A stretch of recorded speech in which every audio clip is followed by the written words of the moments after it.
Normalement, quand on est dans une église et qu'on appartient à une communauté, on doit pouvoir faire ce que l'homme de Dieu fait. Amen.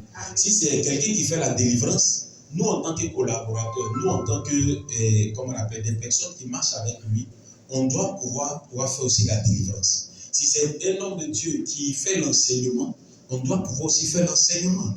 Jésus dit, je suis venu pour que, il dit, pour que vous puissiez, il dit, allez partout dans le monde, prêcher la bonne nouvelle et soyez faits de toutes les nations les disciples. Amen. Amen. Quitter le stade des chrétiens pour devenir le stade des disciples. Être un simple chrétien, ça veut dire que tu ne veux pas évoluer dans la vie. Mais un état de disciple, un disciple accompli est comme le maître. Donc il va falloir qu'on apprenne à devenir des disciples, on apprend à faire ce que le leader ou le père fait. Amen.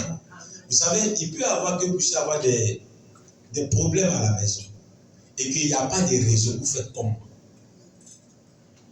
Amen. Vous allez faire comment? Il peut y avoir que peut-être un de votre enfant tombe dans la paume. Si vous n'avez pas appris à chasser peut-être un démon, si vous n'avez pas appris à faire une délivrance, le temps que vous allez vous alerter, peut-être c'est une attaque. Mais comme vous n'êtes pas peut-être enseigné dans ce domaine, vous allez dire que c'est quelque chose de simple. Or, peut-être c'est une attaque qui est venue. Or, avec le discernement, tu peux savoir si c'est un démon qui se manifeste et comment le chasser vite. Alléluia. Amen. Donc, il est important en tant que responsable de pouvoir trouver des voies et moyens de s'approcher du leader et pour lui demander comment est-ce que tu fais. Vous supposez, vous savez que c'est quelqu'un qui fait la délivrance, comment est-ce que les démons se manifestent? Parce que chaque démon a sa manifestation. Donc, dans l'attitude de quelqu'un, on peut savoir quel est le démon qui l'influence ou quel est le démon qui le contrôle. Alléluia. Mais aujourd'hui, c'est difficile pour l'Église d'avancer parce qu'on n'a plus de disciples. On a beaucoup de chrétiens que des disciples. Beaucoup de chrétiens que des disciples. Donc, du coup, pour faire l'œuvre de Dieu, c'est compliqué. Pour que Dieu puisse se manifester, c'est compliqué.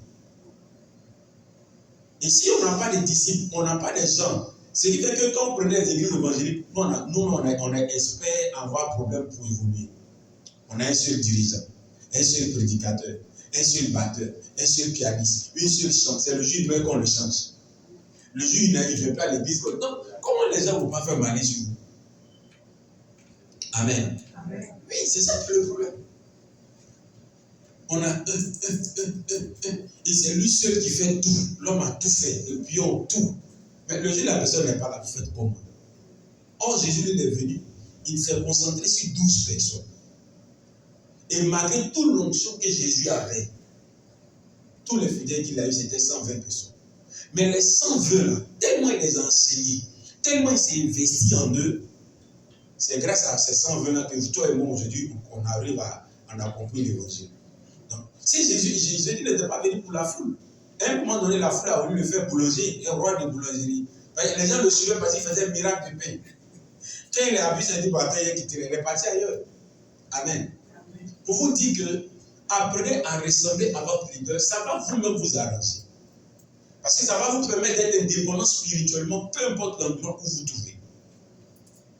Et en face des situations, en attendant que le secours arrive, au moins, vous avez déjà les premières formations, vous pouvez savoir comment gérer la chose, comment faire pour que vous puissiez avancer. Alléluia. Amen. Alléluia. Amen. Alléluia. Amen.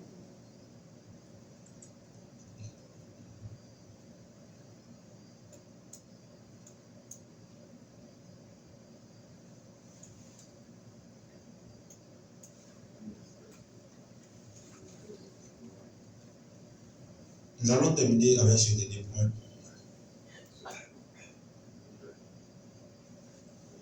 Un fils croit en son père. Luc chapitre 23, le verset 46.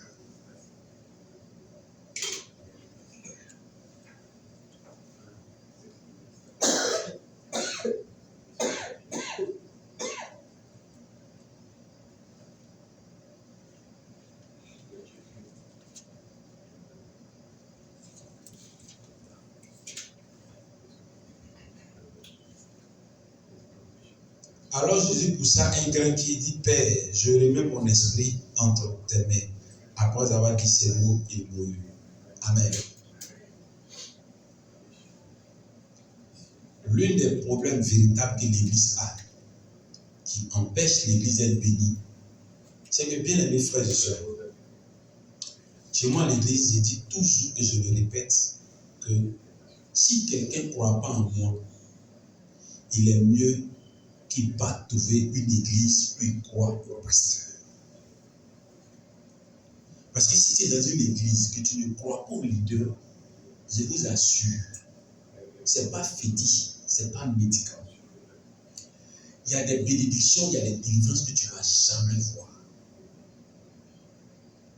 Ce n'est pas la magie. Tu ne verras jamais ça dans ta vie. C'est pour ça qu'il y a des gens souvent qui sont souvent à côté de certains hommes de Dieu. Ils ne voient pas de miracle. Ils ne voient pas Dieu les utiliser pour parler. Surtout ceux qui marchent avec les voyants, ils ont ce problème. Et ça les choque souvent quand les nouvelles personnes arrivent et puis ils voient que le prophète commence à donner des révélations sur la personne, tout. Et puis il dit, non, papa, nous on est à côté de toi. Ça fait 5 ans, tu vois rien ici. Mais est-ce que tu crois à son onction prophétique? C'est ça qui est le problème. Parce que si tu ne crois pas, il ne va pas voir. Et même s'il voit, souvent, il n'a pas envie de te dire parce que tu ne vas pas prononcer. Pourquoi? Parce que de fait, quand on est familiarisé aux gens, on prend plutôt leur appel au sérieux. C'est pour ça que la Bible dit quand tu manges à la table de roi, mets pour toi ta gorge. Et c'est ce qui fait qu'aujourd'hui, beaucoup de chrétiens ne sont pas bénis. Parce qu'ils ne croient pas. Et l'une des choses qui les empêche de croire, c'est la familiarité. Quand ils commencent à s'habituer à toi, c'est-à-dire qu'ils ne te respectent plus. Et souvent, on dit aux gens, le danger qui tue nos enfants, c'est ça. Quand un enfant commence à être trop familier avec sa maman, il le prend écrit sur lui. C'est que pour lui, il oublie que c'est la personne qui l'a mis au monde là qui est là. Amen. Amen. Faites attention à la familiarité.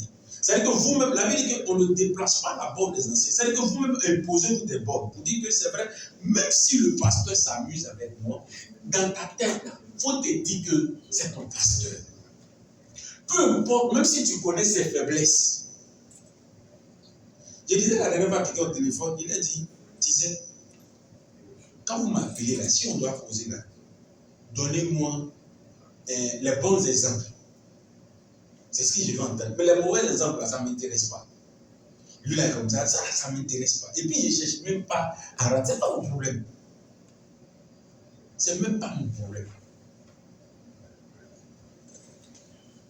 Jésus n'a pas pu faire des miracles sur lui-même à Nazareth. Simplement parce que les gens ne croyaient pas en lui. On le voyait comme Jésus qui fait placard, qui fait armoire, qui met tôle, qui fait cercueil, qui fait lit. Il est menuisier, il est charpentier. Donc c'est comme ça les gens le voyaient. Donc quand Jésus dit, Jésus le fait, ta petite là, charpentier ici, là, tu vois, tu ne portais pas caleçon, tu te prononces, tu t'avais dit que tu es pasteur. C'est ça le problème. Amen. Amen. Amen. Apprenez à croire en votre leader. Plus vous croyez en lui, plus l'onction de Dieu qui est sur lui descend sur vous. Et même qu'il ne peut pas pour vous. C'est-à-dire qu'il devient comme un bouclier pour vous. Mais quand vous ne croyez pas en la personne, mangez avec lui dans la même assiette. Vous n'allez rien recevoir. Paul dit la nature ne vous enseigne pas ces choses. Vous-même qui êtes nos parents plus âgés que nous, pour qu'un parent puisse te donner un secret, ça dépend de comment tu respectes la personne. Et le plus souvent, quand les parents veulent te donner les secrets, ce n'est pas à la maison. Ils vont te dire accompagne-moi. Soit allons marcher, ou bien allons marcher, allons faire quelque chose. Donc c'est en partant que la personne commence à te parler. Il commence à t'enseigner. Il commence à te dire les réalités de la vie. Mais tant que vous êtes dans un... Et ça, il ne parle pas à tout le monde comme ça.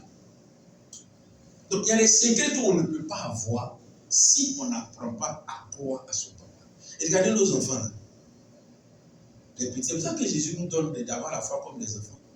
Les enfants nous voient en Superman. Ils nous voient en Wonder Woman. Ils nous voient en capitaine américain. Quand il sort, papa, j'y vais tant.